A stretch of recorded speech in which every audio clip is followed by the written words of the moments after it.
hopefully. All right.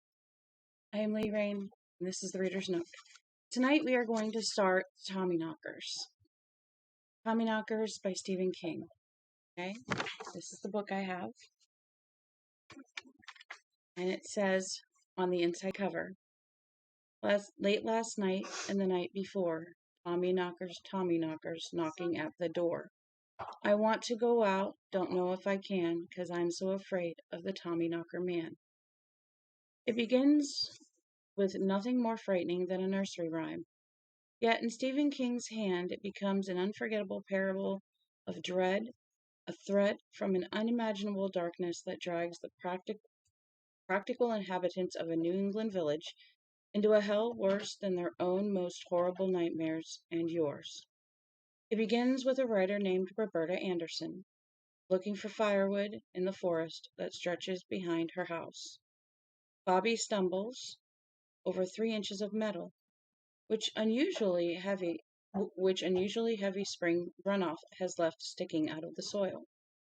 A logger's beer can, she thinks at first, but the metal was as solid as Mother Rock.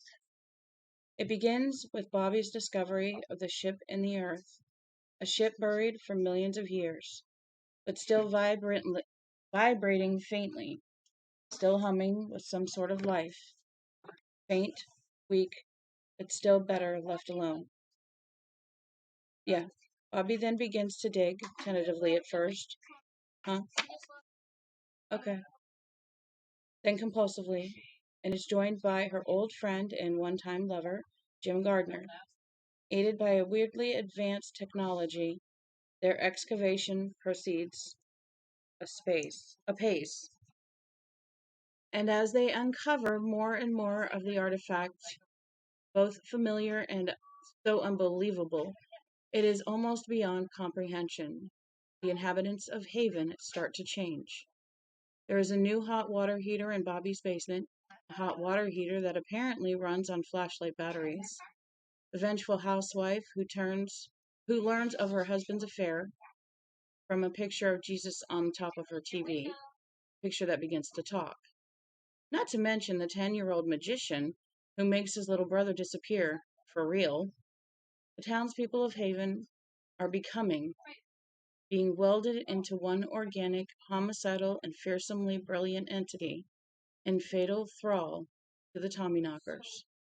In this riveting, nightmarish story, Stephen King has given us his tautiest, most terrifying novel to date. And the next time someone raps at your door, you may want to keep the chain on. It might just be the Tommyknocker man. So this book was released in 1987.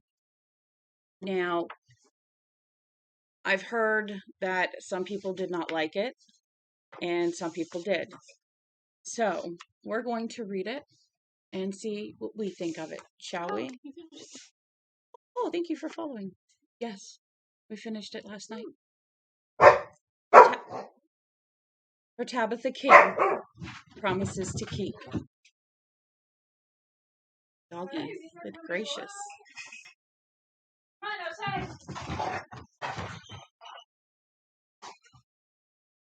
We're going to just read as it goes. Like many of the Mother Goose rhymes, the verse about the Tommyknockers is deceptively simple. The origin of the word is difficult to trace. Webster's Unabridged says Tommyknockers are either A, tunneling ogres, or B, ghosts which haunt deserted mines or caves. Because Tommy is an archaic British slang term referring to army rations, leading to the term Tommies, as a word used to identify British conscripts, as in Kipling. It's Tommy this and Tommy that. And the Oxford Unabridged Dictionary, while not identifying the term itself, at least suggests that Tommyknockers are the ghosts of miners who died of starvation, but still go knocking for food and rescue. Do me a favor. Please. The first verse, late last night and the night before, etc., is common enough for my wife and myself to have heard it as children, although we were raised in different towns, different faiths, and came from different descendants. Hers primarily French, mine Scottish Irish. Yes, please. Scots Irish. All other verses are products of the author's imagination. That author, me in other words, wishes to thank his spouse Tabitha, who is an invaluable, if sometimes maddening critic. If you get mad at critics, you almost always can be sure they are right. The editor, Alan Williams, for his kind and careful attention. Phyllis Gran, for her patience. This book was not so much written as gutted out. And in particular, George Everett McCutcheon, who has read each of my novels and vetted it carefully, primarily for weapons and ballistic reasons, but also for his attention to continuity. Mac died while this book was in rewrite. In fact, I was obediently making corrections suggested by one of his notes when I learned he had finally succumbed to the leukemia he had battled for nearly 2 years. I missed him terribly, not because he helped me fix things, but because he was part of my heart's neighborhood. Thanks are due to others more than I could name: pilots, dentists, geologists, fellow writers, even my kids, who listened to the book aloud. I'm also grateful to Stephen Jay Gould. Although he is a Yankee fan and thus not entirely to be trusted, his comments on the possibilities of what I'd call dumb evolution helped to shape the redraft of this novel. Example, the flamingo's smile. Haven is not real. The character is not real. This book is a work of fiction, with one exception. The Tommyknockers are real. If you think I'm kidding, you missed the nightly news. Stephen King. Late last night and the night before, Tommyknockers knocking at the door. I want to go out, don't know if I can, because I'm so afraid of the Tommyknocker man. Traditional. So, shall we begin? Book 1. The Ship and the Earth. Well, we picked up Harry Truman, floated down from Independence. We said, "What about the war?" He said, "Good riddance." We said, "What about the bomb? Are you sorry that you did it?" He said, "Pass me that bottle and mind your own business." The Rainmakers, downstream. 1. I'm thinking it's chapter 1, section 1. Anderson stumbles.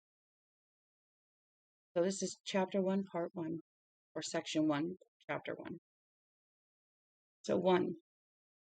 For want of a nail, the kingdom was lost. That's how the catechism goes when you boil it down.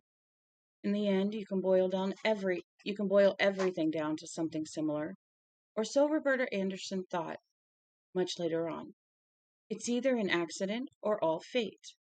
Anderson literally stumbled over her destiny in the small town of Haven, Maine, on June 21st, 1988. That stumble was the root of the matter. All the rest was nothing but history. 2. Anderson was out that afternoon with Peter, an aging beagle who was now blind in one eye.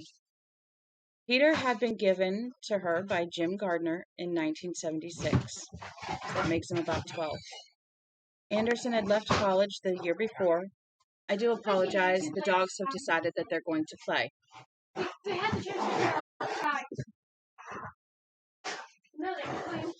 Yeah, they want to wrestle. Anderson had left college the year before with her degree only 2 months away to move on to her uncle's place in Haven. She hadn't realized how lonely she'd been until Gard, G-A-R-D, brought the dog. So that's her nickname for Gardner. He'd been a pup then, and Anderson sometimes found it difficult to believe he was now old, 84 in dog years. It was a way of measuring her own age. 1976 had receded. Yes, indeed.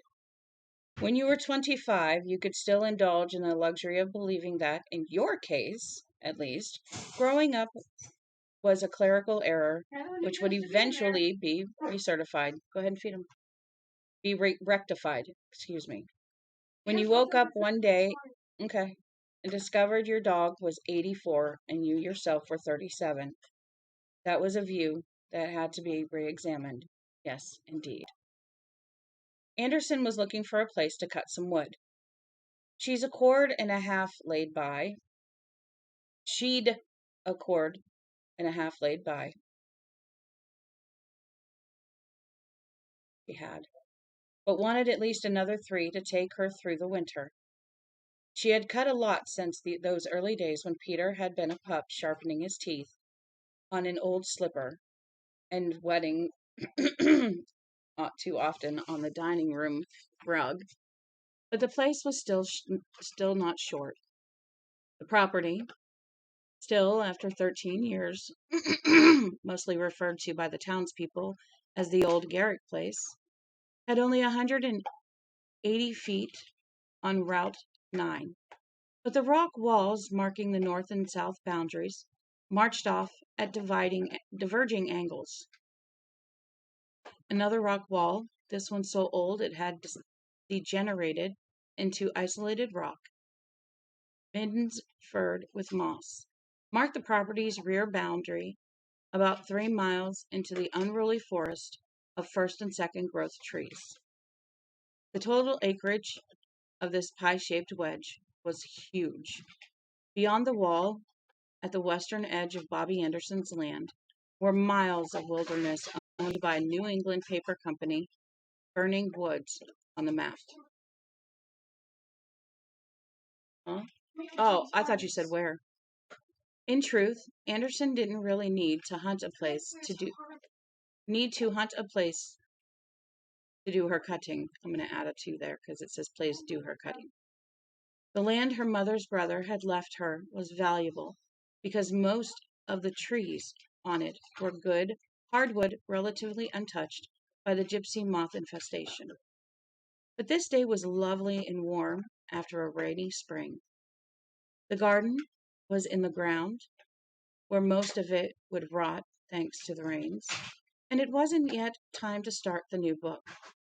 So she had covered the typewriter, and here she was with faithful old one-eyed Peter, rambling. There was an old logging road behind the farm, and she followed this almost a mile before striking off to her left. She was wearing a pack, a sandwich and a book in it for her, dog biscuits for Peter, and lots of orange ribbon to tie around the trunks of trees she would want to cut as September's heat ebbed toward October, and a canteen. She had a silver compass in her pocket. She had gotten lost on the property only once, and once was enough to last her forever. She had spent a terrible night in the woods, simultaneously unable to believe she had actually gotten lost on property she, for Christ's sweet sake, owned, and sure she would die out there. A possibility in those days, because only Jim would know she was missing, and Jim only came when you weren't expecting him. In the morning, Peter had led her to a stream, and the stream had led her back to Route 9, where it burbled cheerfully through a culvert under the tar only 2 miles from home. Nowadays, she probably had enough woods savvy to find her way back to the road, or to one of the rock walls bounding her land. Excuse me. And the key word was probably. So she carried a compass. I am fighting off or trying to keep from getting a cold, so I do apologize for all the clear in my throat. She found a good a good stand of maple around 3 o'clock. In fact, she had found several other good stands of wood. But this one was close to the path she knew. A path wide enough to accommodate the tomcat. Come September 20th or so, if someone didn't blow the world up in the meantime, she would hook her sledge up to the tomcat, drive in here, and do some cutting. Besides, she had walked enough for one day. Look good, Pete? Pete barked feebly, and Anderson looked at the beagle with a sadness so deep and surprised and disquieted her that so deep it surprised and disquieted her. Peter was done up. He seldom took after birds and squirrels and chipmunks and the occasional woodchuck these days. The thought of Peter running a deer was laughable. She would have to take a good many rest stops on the way back for him. And there had been a time, not that long ago, or so her mind stubbornly maintained, when Peter would always have been a quarter of a mile ahead of her, belling volleys of barks through the woods. She thought there might come a day when she would decide enough was enough. She'd pat the seat on the passenger seat of the Chevy pickup for the last time and take Pete to the vet down in Augusta. But not this summer, please God, or this fall or winter, please God, or ever, please God. Because without Peter, she would be alone, except for Jim, and Jim Gardner had gotten more than just a trifle wiggy over the last 8 years or so. Still a friend, but wiggy. Glad you approve, Pete, old man, she said, putting a ribbon or two around the trees, knowing perfectly well she might decide to cut another stand, and the ribbons would rot here. Your taste is only exceeded by your good looks. Peter, knowing what was expected of him, he was old but not stupid, wagged his scraggy stub of a tail and barked. Be a Viet Cong, Anderson ordered. Peter obediently fell on his side. A little wheeze escaped him, and rolled on his back, legs splayed out. That almost always amused Anderson. But today, the sight of her dog playing Viet Cong, Peter would also play dead at the words hooch or my lay,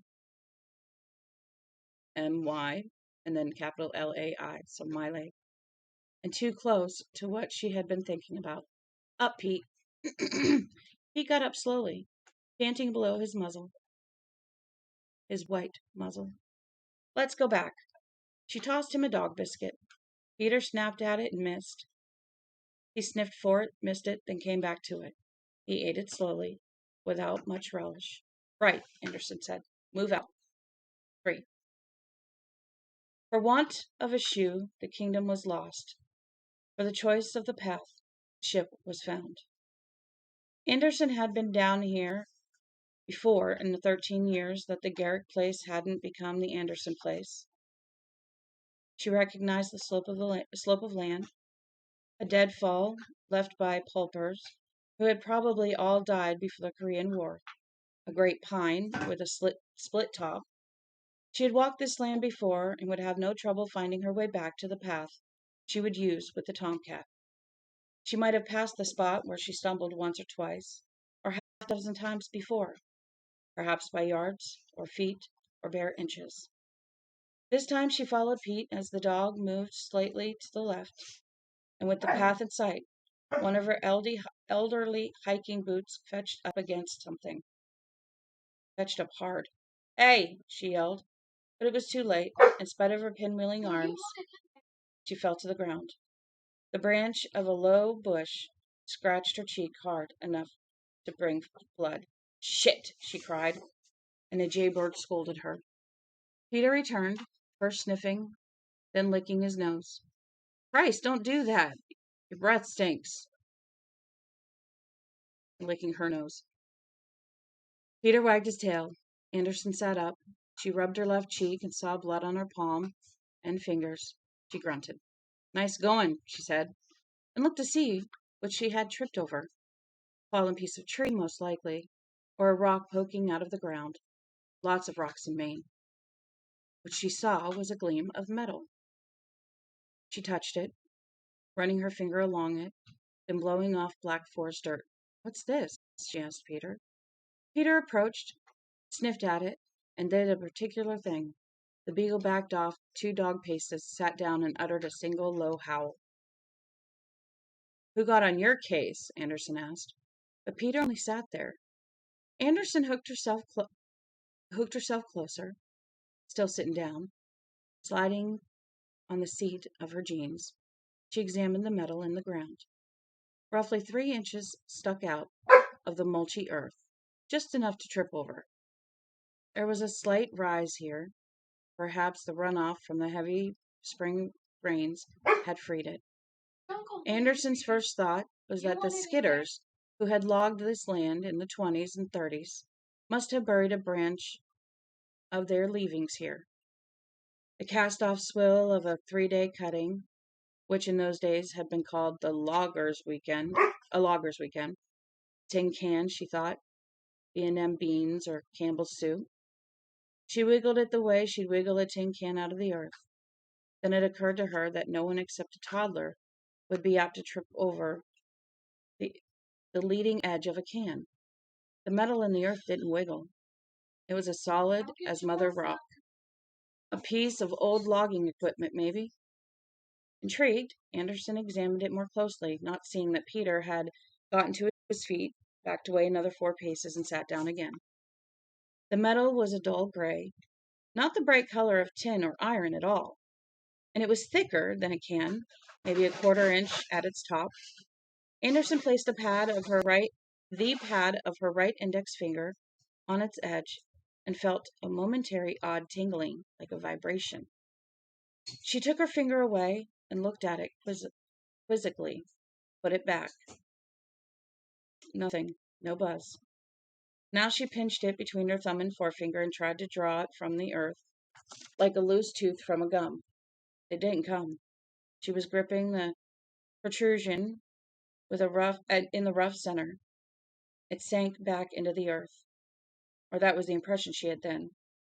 On either side, at a width of less than 2 inches. She would later tell Jim Gardner that she could have walked past it 3 times a day, 40 years, and never stumbled over it. She brushed away loose soil, exposing a little more of it. She dug a channel along it about 2 inches deep with her fingers. The soil gave easily enough, as forest soil does, at least until you hit the webwork of roots. It continued smoothly down into the ground.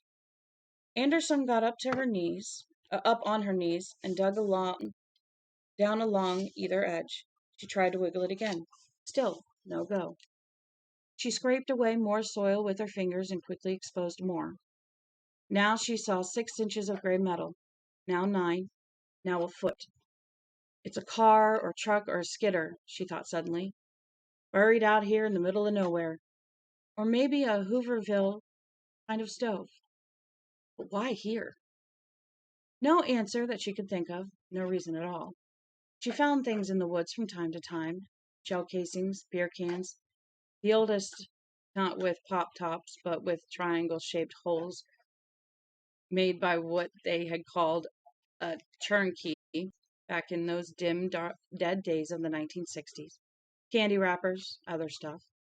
Haven was not on either of Maine's 2 major tourist tracks, one of which runs through the lake and mountain region to the extreme west of the state, and the other of which runs to the coast to the extreme east. But it had not been the forest primeval for a long, long time. Once, she had been over the decayed stone wall at the back of her land and actually trespassing on New England Paper Company's land at the time. She had found a rusted hulk of a late 40s Hudson Hornet, standing in what had been once had been a woods road, and what was now, over 20 years later, after the cutting had stopped, a tangle of second growth, what the locals called shitwood. No reason that hunk of car should have been there either. But it was easier to explain than a stove or refrigerator, or any other damn thing actually buried in the ground. She had dug twin trenches a foot long on either side of the object without finding its end. She got down almost a foot before scraping her fingers on rock. She might have been able to pull the rock out. That, at least, had some wiggle. But there was no reason to do it. The object in the earth continued down past it. Peter whined. Anderson glanced at the dog, then stood up. Both her knees popped. Her left foot tingled with pins and needles. She fished her pocket watch out of her pants, old and tarnished. The Simon watch was another part of her legacy from Uncle Frank, and was astonished to see that she had been here a long time, an hour and a quarter past at least. It was past 4. Come on, Pete, she said. Let's bug out. Peter whined again and still wouldn't move, and now, with real concern, Anderson saw that her old beagle was shivering all over, as if with ague. She had no idea if dogs could catch ague, as if with ague, ague. If there's a word that I find that I don't know what it means, and I've never heard this one before, we're going to figure out what it means so we understand. Materia or some other illness involving fever and shivering. Okay. It's basically a fever and shivering fit. She had no idea if dogs could catch ague, but thought old ones might. She did recollect that the only time she had ever seen Peter shiver like this was in the fall of 1977, or maybe it had been 78. There had been a catamount on the place. Over a series of perhaps 9 nights, it had screamed and squalled, very likely in unrequited heat. Each night, Peter would go to the living room window and jump up on the old church pew Anderson kept there by her bookcase. He never barked. He only looked out into the dark toward that unearthly, womanish squealing, nostrils flaring, ears up, and he shivered.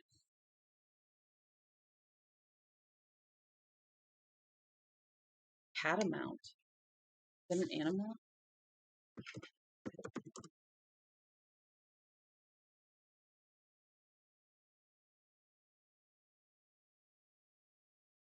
Oh! Oh, it's a wildcat. Similar to like a cougar type animal. Yeah, that's actually kind of neat. Never knew that. Pretty cool. All right, let's keep going. Now that I know that it's a big wild animal. Anderson stepped over her little excavation and went to Peter. She knelt down and ran her hands along the sides of Peter's face, feeling the shiver in her palms. What's wrong, boy? She murmured. But she knew what was wrong. Peter's good eye shifted past her toward the thing in the earth, and then back to Anderson. The plea in the eye, not veiled by the hateful, milky cataract, was as clear as speech. Let's get out of here, Bobbi. I think that thing almost as much as I like that thing almost as much as I like your sister. Okay, Anderson said uneasily. It suddenly occurred to her that she could not remember ever having lost track of time, as she'd had today, out here. Peter doesn't like it. I don't either. Come on. She started up the slope to the path. Peter followed with alacrity. They were almost to the path when Anderson, like Lot's wife, looked back. If not for that last glance, she might actually have let the whole thing go. Since leaving college before finals, in spite of her mother's tearful pleas and her sister's furious diatribes and baleful ultimatums, Anderson had gotten good at letting things go. The look back from this middle distance showed her 2 things. First, the thing did not sink back into the earth as she had at first thought. The tongue of metal was sticking up in the middle of a fairly fresh declivity, not wide but fairly deep, and surely the result of late winter runoff and heavy spring rains that had followed it. So the ground on either side of the protruding metal was higher, and the metal simply disappeared back into it. Her first impression that the thing in the ground was the corner of something wasn't true after all, or not necessarily true. Second, it looked like a plate. Not a plate you'd eat from, but a dull metal plate, like metal sliding or... Peter barked. Okay, Anderson said. I hear you talking. Let's go. Let's go and let's let it go. She walked up the center of the path, letting Peter lead back toward the woods road at his own bumbling pace, enjoying the lush green of high summer. And this was the first day of summer, wasn't it? The solstice, longest day of the year. She slapped a mosquito and grinned. Summer was a good time in Haven, the best of times.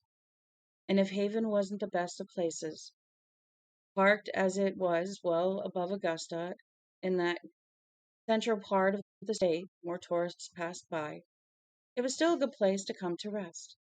There had been a time when Anderson had honestly believed she would only be here a few years, long enough to recover from the traumas of adolescence, her sister, and her abrupt, confused withdrawal, surrender, Andy called it, from college. But a few years had become 5, 5 had become 10, 10 had become 13. And looky here, up, Peter's old, and you've got a pretty good crop of gray coming up, and what used to be hair as black as the river Styx. She tried cropping, cropping it closed 2 years ago.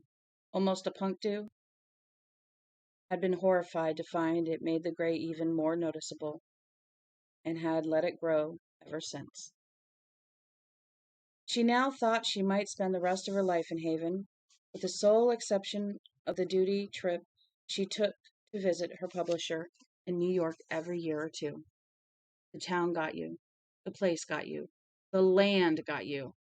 And that wasn't so bad. It was as good as anything else, maybe. Like a plate. A metal plate. She broke off a short, limber branch, well plumed with green leaves, fresh green leaves, and waved it around her head. The mosquitoes had found her and seemed determined to have her high tea off her. Have their high tea off her. Mosquitoes whirling around her head, the thoughts like mosquitoes inside your head. Oh, and thoughts like mosquitoes inside your head. Those she couldn't wave off. It vibrated under my finger for a second. I felt it, like a tuning fork.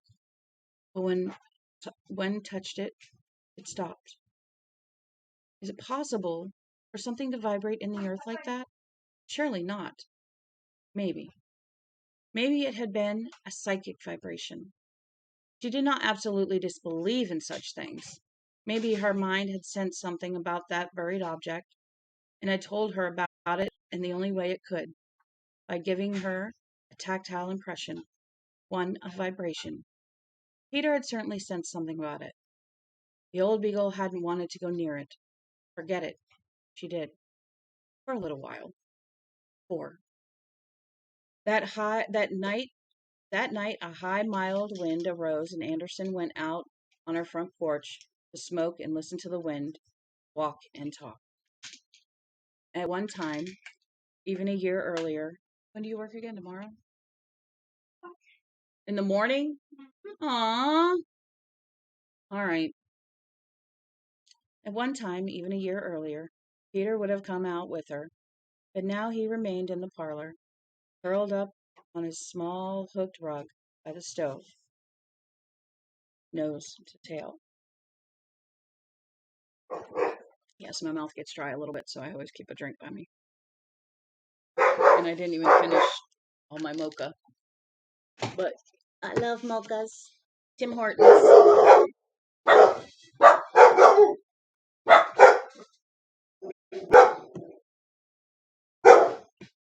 Dog's barking at something outside. Hey, excuse me. Alright, which of the leaves on the trees are you barking at? Right? What I'm saying. Are you done? No, there's nothing there. Now stop. Thank you for telling me you saw something, but there's nothing there now. You can calm down. I like a little drop in the phone. Uh-huh. You can calm down. We're looking, but nobody's there. It's all right. Now calm down. I don't know. Somebody might have passed by and they might have gotten down the road going the other way before we saw them, maybe. I'm not sure.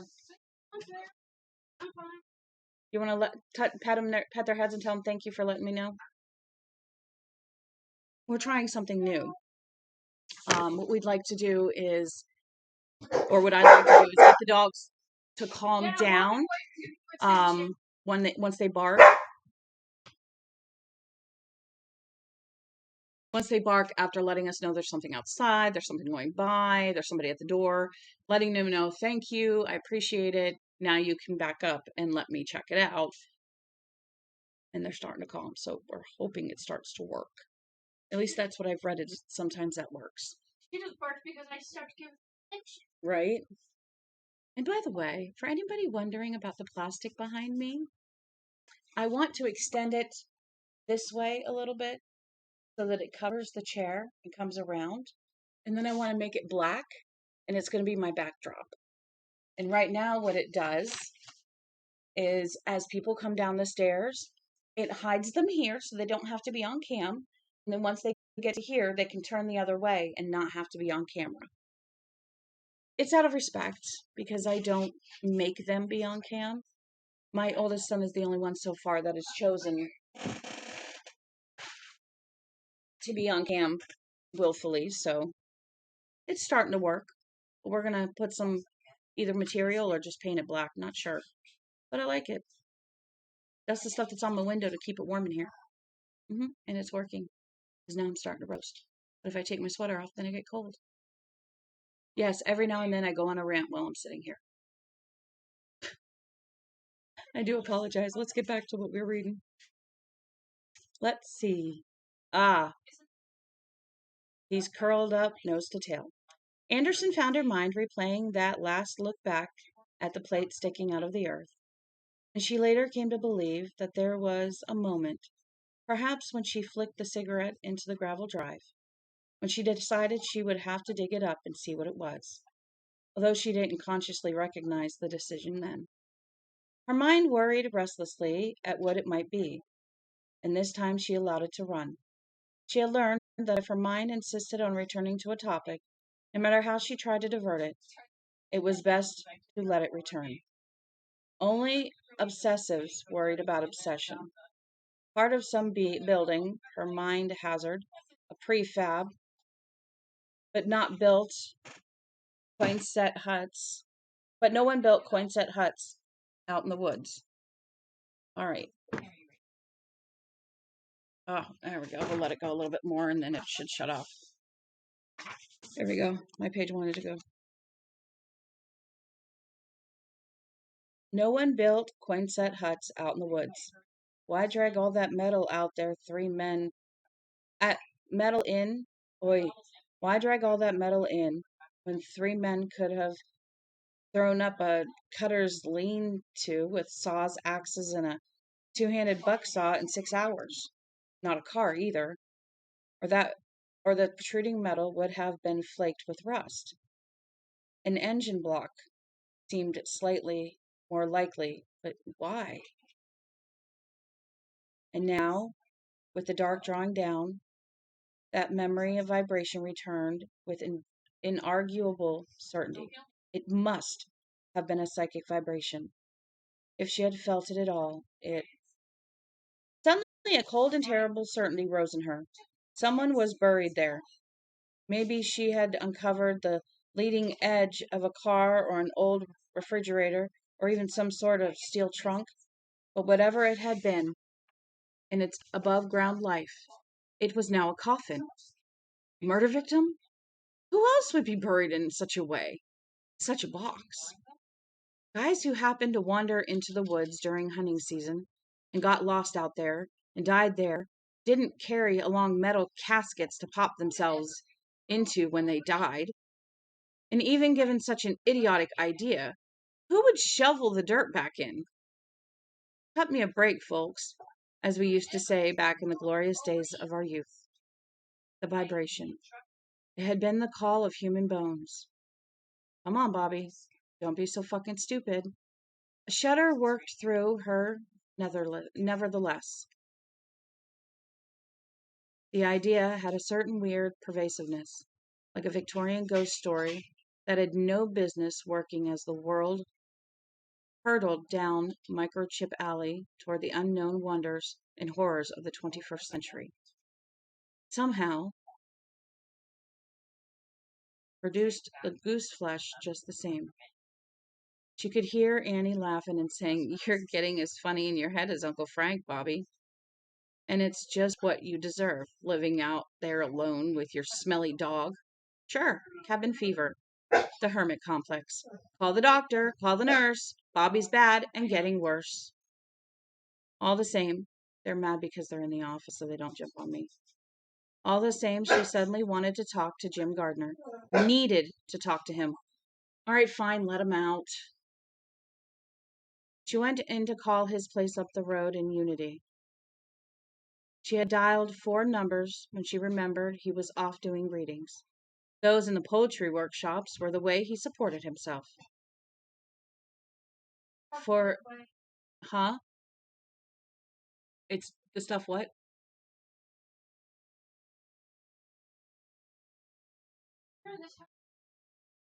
All right, push it, open it up, push the button.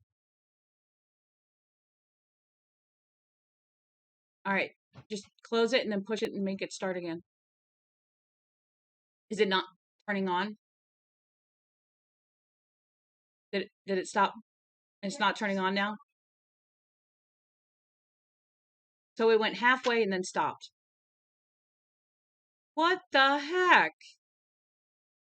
Okay, so I pulled out my dishwasher today. I unscrewed it, pulled it out because it was screwed to the counter.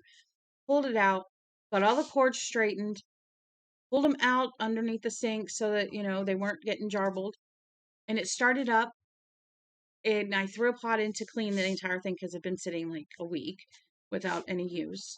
And we had taken the racks out. So we put the racks back in, put some dishes in, and it got halfway through, and now it stopped. What the heck?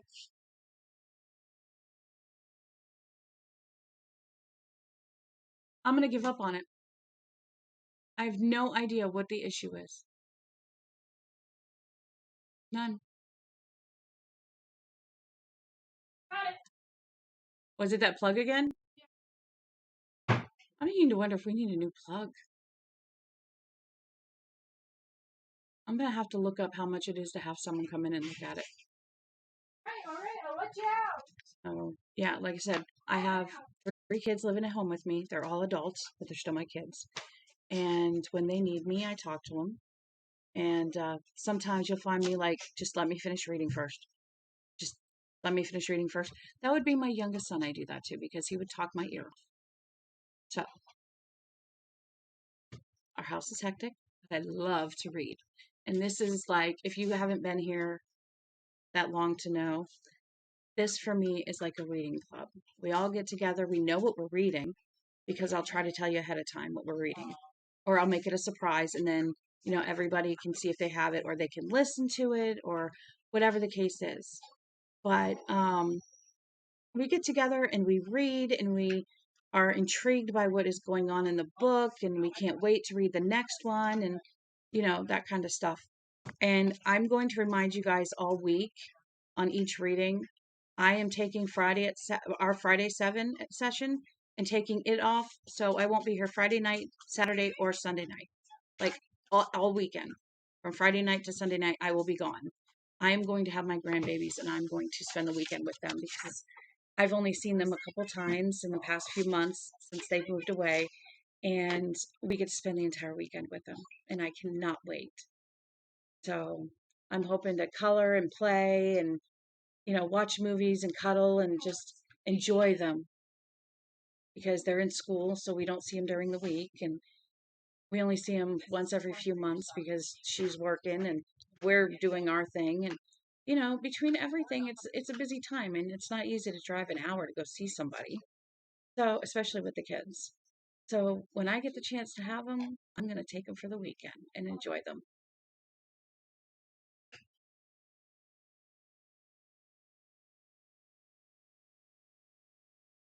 Yeah. You want to go take your test? Okay. By the way, the kids would like to see the cat, so I told them they could. I told them when they come, they can see all of them. They have to be nice, but they're looking for Mac and Alexi, and I think those are the 2 they really want. If we have to, I don't think so. Yeah. So they can't mess with Jonah because he's afraid. So any cat that runs, you tell them, leave them be. But you play with the cats that love attention, like Alexi, Mac, Ty, Sable sometimes. Boots. Boots is the bigger one, yeah. And if we have to, we'll put the dogs in the office and, let the cats come down here for a little bit. You know what I mean? But I don't see why they can't be up in your room. Just make sure you vacuum, okay? And right before they come over, like when they're leaving the house, that's when clean the litter boxes. So we know they're absolutely, mostly clean before they get here in case the cat chews them again. But yes, you're not allowed to mess with anything. If you want to stay up there, it's only for the cats. They can play with them in the hallway. They can play with them in your room. They can sit on the steps with them. I don't care. Treats. They can feed the cats treats. Some catnip. Ow, ow, ow. Hey, you're knocking my hand here.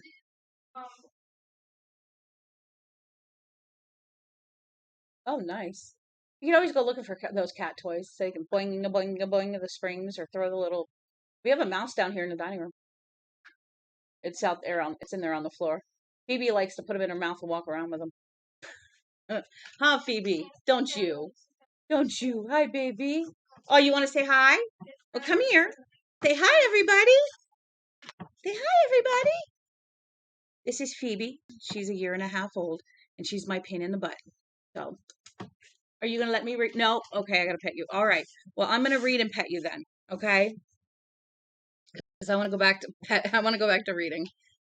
Anyway, Microchip Alley toured the unknown wonders and horrors of the 21st century, but somehow produced the goose flesh.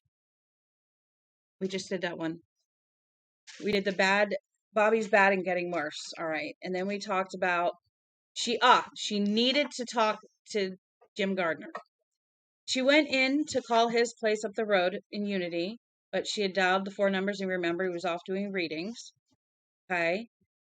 And those poetry workshops were the way he supported himself. So for itinerant artists, summer was prime time. All those menopausal matrons have to do something with their summers. She could hear Jim saying ironically, and I have to eat in the winter. One hand washes the other. You ought to thank God you saved the reading circuit anyway, Bobbi. Huh? Should be in the safe.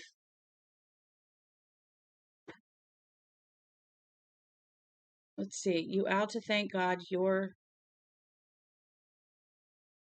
saved the reading circuit anyway, Bobbi. Okay. Yes, she was saved. That although she thought Jim liked it more than he let on, certainly did get laid enough.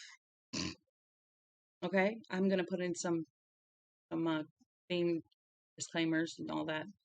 Don't you worry.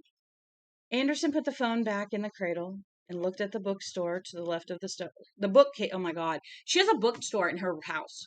I can't read. And looked at the bookcase to the left of the stove. It wasn't a handsome bookcase. She was no one's carpenter, nor ever would be. But it served the purpose. The bottom 2 shelves were taken up by the Time Life series of volumes on the Old West. The 2 shelves above were filled with a mixture of fiction and fact on the same subject. Brian Garfield's early westerns jostled for place with Herbert Hampton's massive Western territories examined. Louis L'Armer's Sackett Saga lay cheek by jowl with Richard Maurice's wonderful 2 novels, The Coming of Rain and Bound for the Promised Land. J.R. Nash's Bloodletters and Bad Men, and Richard K.F. Mudgett's Western Expansion, bracketed a riot paperback westerns by Ray Hogan, Archie Jocelyn, Max Brand, Ernest Haycox, and of course, Zane Grey. Anderson's copy of Riders of the Purple Sage had been read nearly to tatters. On the top shelf were her own books, 11 of them. 10 were westerns, beginning with Hangtown, published in 1975, and ending with The Long Ride Back, published in 86. Massacre Canyon, the new one, would be published in September, as all of her westerns had been since the beginning. It occurred to her now that she had been here in Haven when she had received her copy of Hangtown. Although she'd begun to, there's my light. There we go. Although she'd begun the novel in the room of Scuzzy Cleves Mill, what? Okay. Although she began the novel in a room of a Scuzzy Cleves Mills apartment on the 30s vintage Underwood dying of old age. Still, she finished here, and it was here that she'd held the first actual copy of the book in her hands, here in Haven. Her entire career as a publishing writer was here, except for the first book. She took that down now and looked at it curiously, realizing it had been perhaps 15 years since she had last held this slim volume in her hands. It was not only depressing to realize how fast time got by. It was depressing to think of how often she thought about that lately. This volume was a total contrast to the others, with their jackets showing mesas and buttes, riders and cows, dusty trail drive towns. The jacket was a 19th century woodcut of a clipper ship quartering toward land. Its uncompromising blacks and whites were startling, almost shocking. Boxing the compass was the title printed above the woodcut, and below it, poems by Bobbi Anderson. She opened the book, paged past the title, musing for a moment over the copyright date of 1974.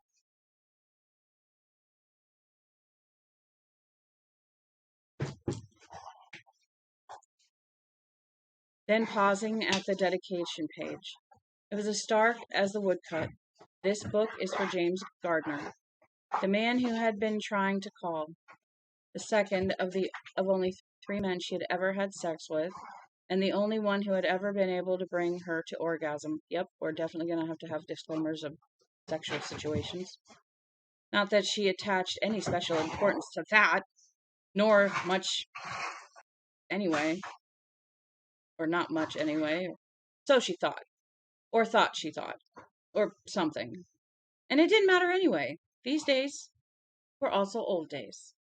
She sighed and put the book back on the shelf without looking at the poems. Only one of them was much good. That one had been written in March of 1972, a month after her grandfather died of cancer. The rest of them were crap. The casual reader might have been fooled, because she was a talented writer. But the heart of her talent had been somewhere else. When she published Hangtown, the circle of writers she had known had all denied her, all except Jim. He had published Boxing the Compass in the first place. She had dropped Sherry Fenderson a long, chatty letter not long after coming to Haven, and had received a curt postcard in return. Please don't write me any more. I don't know you. Signed with a single slashed S, as curt as the message. She had been sitting on the porch crying over that card when Jim showed up. Why are you crying over what that silly woman thinks? He had asked her. Do you really want to trust the judgment of a woman who goes around yelling, power to the people, and smelling of Chanel No. 5? Jim gestured impatiently. That doesn't make her any older, he had said. Or, oh, she just happens to be a very good poet. She had sniffled. Jim gestured impatiently. That doesn't make her any older, he had said, or any more able to recant that she can't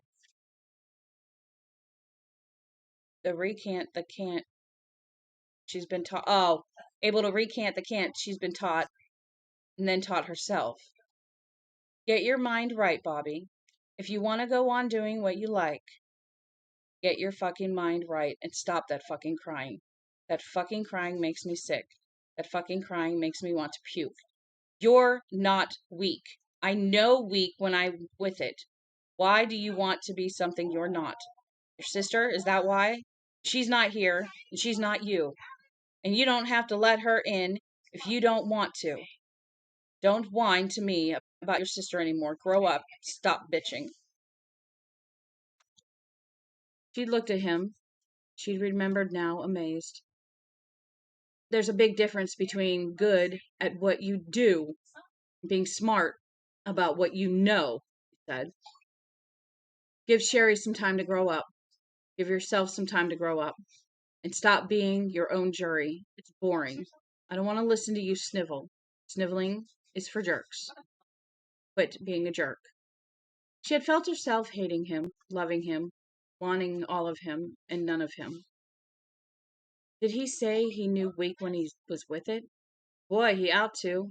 He was bent. She knew it even then. Now, he had said, you want to lay an ex-publisher, or do you want to cry all over that stupid postcard? She had laid him. She didn't know now and hadn't known then if she wanted to lay him, but she had, and screamed when she came. That had been near the end. Do, do, do, do, do, do, do, do. Let me see if I can find some disclaimers here.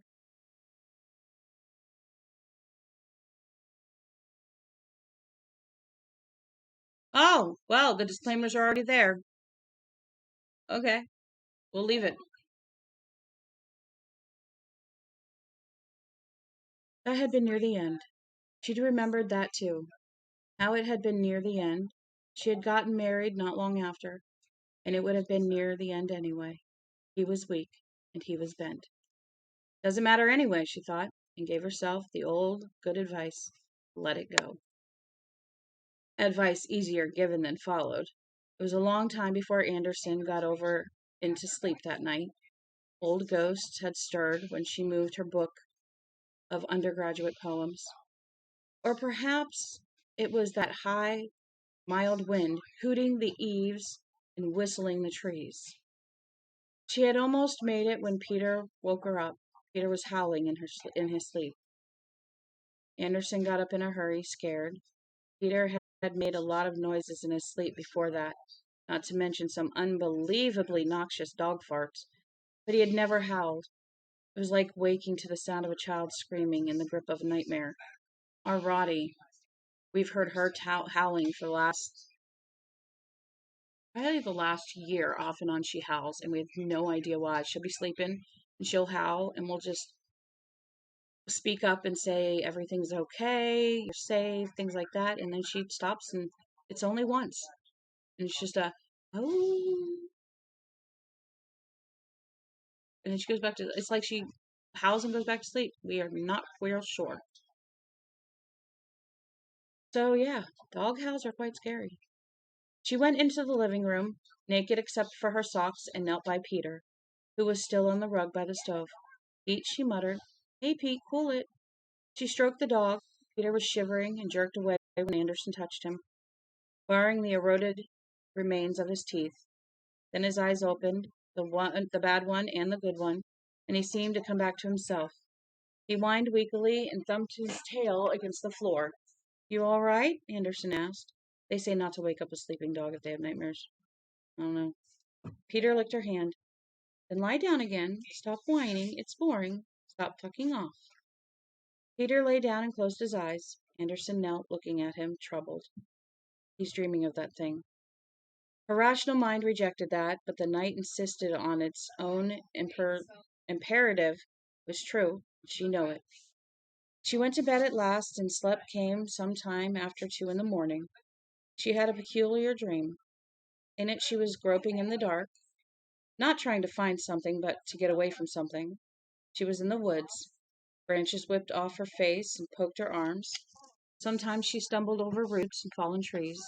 And then ahead of her, a terrible green light shone out in a single pencil-like ray. In her dreams, she thought of Poe's The Telltale Heart, the mad narrator's lantern, muffled up except for one tiny hole, which he used to direct a beam of light onto the evil eye he fancied his elderly benefactor possessed. Bobbi Anderson felt her teeth fall out. then went painlessly, all of them. The bottom ones tumbled, some outward, some back into her mouth, where they lay on her tongue and or under it in hard little lumps. The top ones simply dropped down the front of her blouse. She felt one catch in her bra, which clasped in front, poking her skin. The light, the green light, the light, 5, was wrong. It wasn't just that it was gray and pearly, that light. It was accepted such a wind as had blown up the night before would bring a change in the weather. Anderson knew there was something more than that wrong even before she looked at the clock on the nightstand. She picked it up in both hands and drew it close to her face. Although her vision was a perfect 20/20, it was 3:15 in the afternoon. She had gone to sleep late, given, but no matter how late she slept, either habit or the need to urinate always woke her up by 9 o'clock, 10 at the latest. But she had slept a full 12 hours, and she was ravenous. She shuffled out into the living room, still wearing only her socks, and saw that Peter was lying limply on his side, head back, yellow stubs of teeth showing, legs splayed out. Dead, she thought with a cold and absolute certainty. Peter's dead. Died in the night. She went to her dog, already anticipating the feel of cold flesh and lifeless fur. Then Peter uttered a muzzy, lip-flapping sound, a blurry dog snore. Anderson felt huge relief course through her. She spoke the dog's name aloud, and Peter started up, almost guiltily, as if he was always aware of oversleeping. Anderson supposed he was. Dogs seemed to have an acutely developed sense of time. "We slept late, fella," she said. Peter got up and stretched first one hind leg and then the other, which is so funny. If you ever see it, it's funny and hilarious. He looked around, almost comically perplexed, and then went to the door. Anderson opened it. Peter stood there for a moment, not liking the rain. Then he went out to do his business. Anderson stood in the living room for a moment longer, still marveling over her certainty that Peter had been dead. Just what in hell was wrong with her lately? Everything was doom and gloom. Then she headed for the kitchen to fix a meal, whatever you call breakfast at 3 in the afternoon. On the way, she diverted into the bathroom to do her own business. Then she paused in front of her reflection in the toothpaste spotted mirror. A woman pushing 40, graying hair, otherwise not too bad. She didn't drink much, didn't smoke much, spent most of her time outside when she wasn't writing. Irish black hair. No romance novel blaze of red for her, rather too long. Gray blue eyes. Abruptly, she bared her teeth, expecting for just a moment to see only smooth pink gums. But her teeth were there, all of them. Thank the fluoridated water in Utica, New York for that. She touched them, let her fingers prove their bony reality to her brain. Something wasn't right. Wetness. There was wetness on her upper thighs. Oh no. Oh shit. This is almost a week early. I just put clean sheets on the bed yesterday. But after she had showered, put a pad in the fresh pair of cotton panties, and pulled the whole works snug, she checked the sheets and saw them unmarked. Her period was early, but it had at least had the consideration to wait until she was almost awake. But there was no cause for alarm. She was fairly regular, but she had been both early and late from time to time. Maybe diet, maybe some conscious stress, maybe some internal clock slipping a cog or two. She had no urge to grow old fast. But she often thought that having the whole inconvenient business of menstruation behind her would be a relief. I second that. Then nothing. The last of her nightmares slipped away, and Bobbi Anderson went in. I was reading, and went in to fix herself a very late breakfast. I was reading and something was said, so I said second that. So that must have been chapter 1 in parts. So this is almost like The Dead Zone? I don't think so. There was another book we read that it was in parts, like this. I do remember that. But I can't remember what book it was. Maybe The Dead Zone? Maybe The Mist? Body, Bag of Bones, Desperation. I'll have to look and see which one it was and tell you guys about it, yeah. So, let me copy something. Yeah, anyway, I second that. That is just too funny. You know? So, Chapter 2, Anderson Digs. Part 1. It rained steadily for the next 3 days. Anderson wandered restlessly around the house, made a trip with Peter into Augusta in the pickup for supplies she didn't really need, drank beer, and listened to old Beach Boys tunes, love the Beach Boys, while she made repairs around the house. Trouble wasn't there wasn't really that many repairs that needed to be done. By the third day, she was circling the typewriter, thinking maybe she would start a new book. She knew what it was supposed to be about, a young school marm and a buffalo hunter caught up in a range war in Kansas during the early 1850s, a period when everyone in the midsection of the century seemed to be tuning up for Civil War, whether they knew it or not. It's only 200 years since. When was this? What was the Civil War? 1820s? Civil War. You realize that's only 200 years? Seems so far away. Anyway, tuning up for Civil War, whether they knew it or not. It would be a good book, she thought, but she didn't think it was quite ready yet. Whatever that meant, a sardonic mimic awoke in her mind, doing an Orson Welles voice. We will write no oter before its time.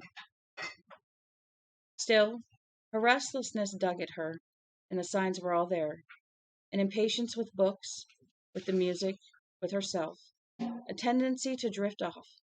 And then she would be looking at the typewriter, wanting to wake it into some dream.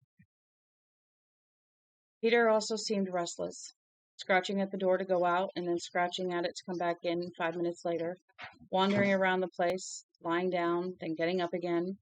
Low barometer, Anderson thought. That's all it is. It makes us both restless, cranky.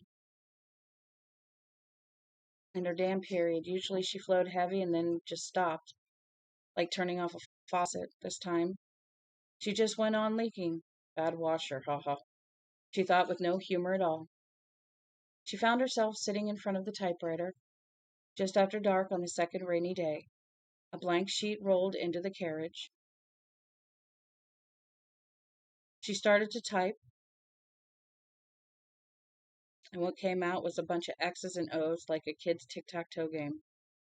And then something that looked like a mathematical equation, which was stupid since last month she'd taken. Oh, since the last math she'd taken was Algebra 2 in high school. These days, X was for crossing out the wrong word. That was all.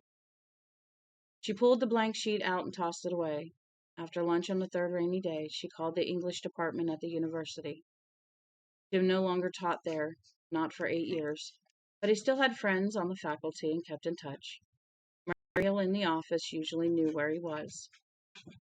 And did this time. Jim Gardner, she told Anderson, was doing a reading in Fall River that night, June 24th, followed by 2 in Boston over the next 3 nights, followed by readings and lectures in Providence and New Haven, all part of something called the New England Poet Caravan. Must be Patricia McCardle, Anderson thought, smiling a little. So he'd be back when? 4th of July? Gee, I don't know when he'll be back, Bobbi, Merle said. You know, Jim, his last reading's June 30th. That's all I can say for sure. Anderson thanked her and then hung up. She looked at the phone, thoughtfully, calling up Muriel fully in her mind. Another Irish Colleen. But Muriel had the expected red hair, just now reaching that far edge of her prime. Round face, green-eyed, full-breasted. Had she slept with Jim? Probably. Anderson felt a spark of jealousy, but not much of a spark. Muriel was okay. Just speaking to Muriel made her feel better. Someone who knew who she was, Who would think of her as a real person and not just a customer on the other side of the counter in an Augusta hardware store, or as someone to say how do to over the mailbox. She was solitary by nature, but not monastic. And sometimes simple human contact had a way of fulfilling her when she didn't even know she needed to be fulfilled. And she supposed she knew now why she had wanted to get in contact with Jim. Talking to Muriel had done that at least. The thing in the woods had stayed on her mind. All right, Phoebe, stop that. And the idea that it was some sort of clandestine coffin had grown to a certainty. Phoebe, stop that, thank you. It wasn't writing she was restless to do. It was digging. She just hadn't wanted to do it on her own. Looks like I'll have to, though, Pete, she said, sitting down in her rocker by the east window, her reading chair. Peter glanced at her briefly. Yes. Looking for a way to. Put it on the table and eat on that couch. Yeah, I was thinking the same way. Okay. You move your energy. Peter glanced at her briefly, as if to say, whatever you want, babe. Anderson sat forward, suddenly looking at Pete, really looking at him. Peter looked back carefully enough, tail thumping on the floor. For a moment it seemed there was something different about Peter, something so obvious she should be seeing it. If so, she wasn't.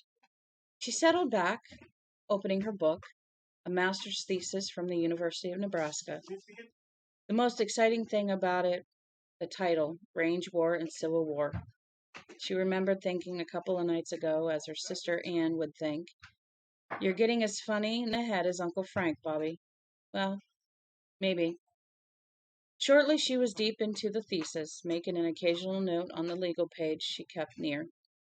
Outside, the rain continued to fall. 2. Following day dawned clear and bright and flawless. Postcard summer day with just enough breeze to make the bugs keep their distance. Anderson pottered around the house. I gotta get some chapstick. My lips are chapped. Anderson pottered around the house until almost 10 o'clock, conscious of the growing pressure her mind was putting on her to get out there and dig it up already.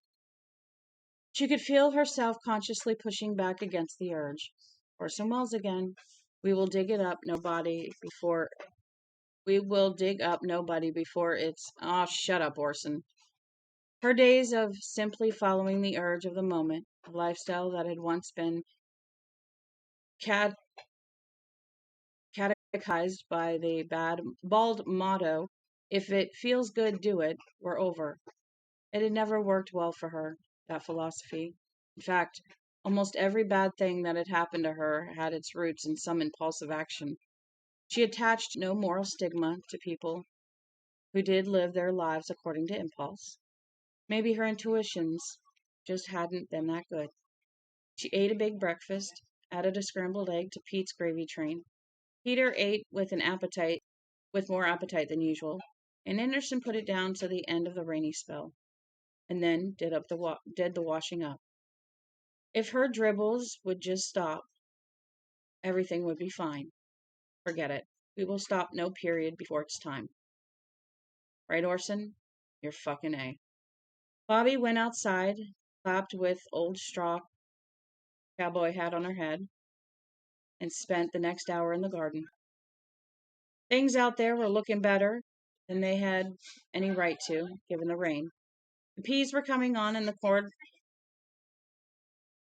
Turn it down a little, please. The peas were coming on and the cord was rearing up good, as Uncle Frank would have said. She quit at 11. Fuck it. She went around the house to the shed, got the spade and shovel, paused, added a crowbar. She went out of the shed, went back, took a screwdriver and an adjustable wrench from the toolbox. Peter started out with her, as he always did, but this time Anderson said, "No, Peter," pointed back to the house. Peter stopped, looking wounded. He whined and took a tentative step toward Anderson. "No, Peter." Peter gave in and headed back, head down, tail drooping dispiritedly. Anderson was sorry to see him go that way, but Peter's previous reaction to the plate in the ground had been bad.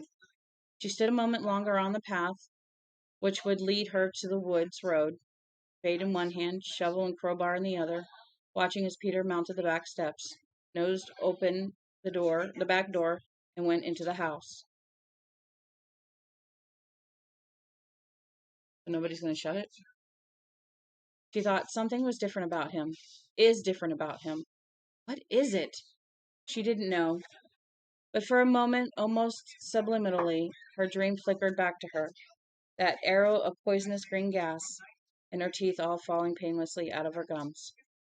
Then it was gone, and she set off toward the place where it was, that odd thing in the ground, listening to the crickets make their steady reet, reet, reet sound in this small back field, which would soon be ready for its first cutting. 3. At 3 in the afternoon, it was Peter who raised her from her semi-doze in which she had been working. Please turn it down a little. Making her aware she was too damn near starving and damn near exhausted, Peter was howling. The sound raised goose flesh on Anderson's back and arms. She dropped the shovel she had been using and backed away from the thing in the earth. The thing with no plate, no box, not anything she could understand. All she knew for sure was that she had fallen into a strange, thoughtless state she didn't like at all. This time she had done more than lose track of time. She felt as if she had lost track of herself. It was as if someone else had stepped into her the way a man would step into a bulldozer or a payloader, simply firing her up and starting to yank the right levers. Peter howled, nose pointing toward the sky. Long, chilling, mournful sounds. "Stop it, Peter!" Anderson yelled, and thankfully Peter did. Any more of that and she might simply have turned and run. Instead, she fought for control and got it. She backed up another step and carried out when something flapped loosely against her back. At her cry, Peter uttered one more short, yipping sound and fell silent again. Anderson grabbed for whatever had touched her, thinking it might be, well, she didn't know what she thought it might be. But even before her hand closed on it, she remembered what it was. She had a hazy memory of stopping just long enough to hang her blouse on a bush, and here it was. She took it and put it on, getting the buttons wrong on the first try so that one tail hung down below the other. She rebuttoned it, looking at the dig she had begun, and now that archaeological word seemed to fit what she was doing exactly. Her memories of the 4.5 hours she'd spent digging here, like her memory of hanging her blouse on the bush, hazy and broken. They were not memories, they were fragments. But now, looking at what she had done, she felt awe as well as fear, and a mounting sense of excitement. Whatever it was huge. Not just big, but huge. A spade, shovel, and crowbar lay at intervals along a 15-foot stretch in the forest floor. She had made neat piles of black earth and chunks of rock at regular intervals, sticking up from the trench, which was about 4 feet deep, at a point where Anderson had originally stumbled over 3 inches of protruding gray metal, was the leading edge of some titanic object. Gray metal, some object. You'd ordinarily have a right to expect something better, more specific, from a writer, she thought, arming sweat from her forehead. She was no longer sure the metal was steel. She thought now it might be a more exotic alloy, beryllium, magnesium perhaps. And composition aside, she had absolutely no idea what it was. She began to unbutton her jeans so that she could tuck in her blouse, then paused. The crotch of the faded Levi's was soaked with blood. Jesus Christ, this isn't my period, this is Niagara Falls. She was momentarily frightened, really frightened, and told herself to quit being a ninny. She had gone into some sort of daze and done digging a crew of 4 husky men could have been proud of. Her, a woman who went 125, maybe 130 tops. Of course she was flowing heavily. She was fine, in fact. She'd be grateful she wasn't cramping as well as gushing. My, how poetic we are today, Bobby, she thought, and uttered a harsh little laugh. All she really needed was to clean herself up. A shower and a change would do fine. The jeans had been ready for either the trash or the rag bag anyway. Now there was one less worry in her troubled, confusing world, right? Right, no big deal. She buttoned her pants again, not tucking the blouse in. No sense of ruining that as well. Although God knew it wasn't exactly a Dior original. The feel of the sticky wetness down there when she moved made her grimace. God, she wanted to get cleaned and in a hurry. But instead of staring up at the slope of to the path, she walked back toward the thing in the earth again, drawn to it. Peter howled, and the goose flesh reappeared again. Peter, will you for Christ's sake shut up? She barely ever shouted at Peter. Really shouted at him. But the goddamn mutt was starting to make her feel like a behavioral psychology subject. Gooseflesh when the dog howled instead of saliva at the sound of a bell. But the same principle. Standing close to her find, she forgot about Peter and only stared wonderingly at it. After some moments, she reached out and gripped it.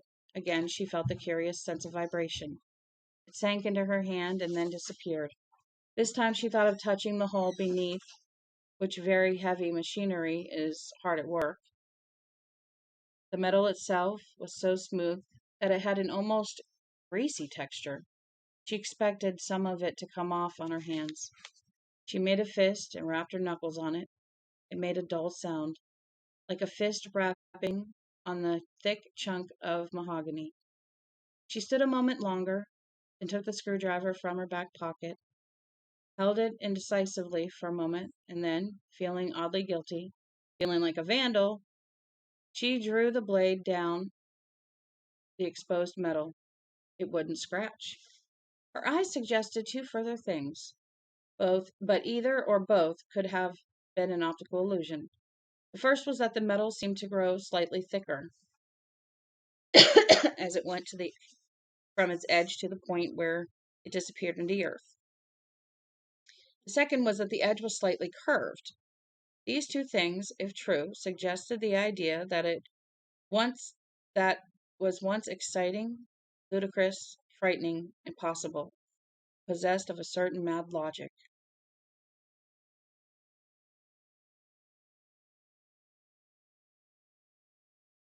She ran her palm over the smooth metal, then stepped away. What the hell was she doing, petting this goddamn thing while the blood was running down her legs? And her period was at least of her concerns, if what she was starting to think just might turn out to be the truth. You better call somebody, Bobby, right now. I'll call Jim when he gets back. Sure, call a poet. Great idea. Then you can call the Reverend Moon, maybe Edward Gorey or Gay Wilson to draw pictures. Then you hire a few rock bands and have fucking Woodstock 1988 out here. Get serious, Bobby. Call the state police.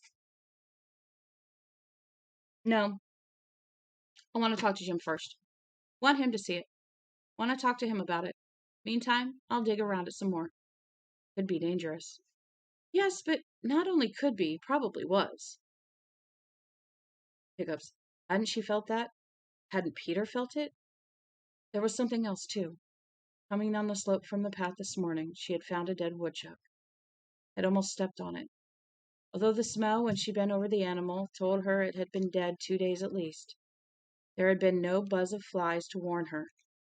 There were no flies at all around the old chuck, and Anderson could not remember ever having seen such a thing. There was no obvious sign of what had killed it, either, but believing that thing in the ground had something to do with it was bullshit of the purest ray serene. Old Chuck had probably gotten some farmer's poison bait, stumbled out here to die. Go home, change your pants, you're bloody and you stink. She backed away from the thing, then turned and climbed the slope back to the path, where Peter jumped clumsily on her and began to lick her hand with an eagerness that was a little pathetic. Even a year ago, he would have been trying to nose at her crotch, attracted by the smell there. Not now. Now all he could do was shiver. Your own damn fault, Anderson said. I told you to stay home. All the same, she was glad Peter had come. If he hadn't, Anderson might have worked right through until nightfall. And the idea of coming to in the dark, with that thing bulking close by, that idea didn't fetch her. She looked back from the path. The height gave her a more complete view of the thing. It jutted from the ground at a single angle, she saw. Her impression that the leading edge had a slight curve recurred. A plate. That's what I thought when I first dug it around it with my fingers. A steel plate. Not a dinner plate, I thought. Maybe even then, with so little of it sticking out of the ground. It really was a dinner plate I was thinking of. Or a saucer. A flying fucking saucer. And we're going to stop there for their night. Because my voice just wants to go out. So I'm going to get some tea and try to get my voice back for tomorrow morning. I will be here at 11 to do some reading. Because I have nothing I should do tomorrow. So I should be good. I mean, my daughter's got work and my son has his worker. But other than that, that's all done before, 9:30, 10 o'clock. So we should be good. But we're going to stop there before she gets home. Okay? And we've probably done about an hour of reading, which isn't bad. But we got through chapter 1 and a little bit through chapter 2. So we'll do that. And we'll see how it goes tomorrow, shall we? I'm going to get going. Y'all have a good day or good night, whichever. And I will see you again tomorrow. All right? Forget to follow if you haven't. And I will see you in the morning at 11. Love y'all.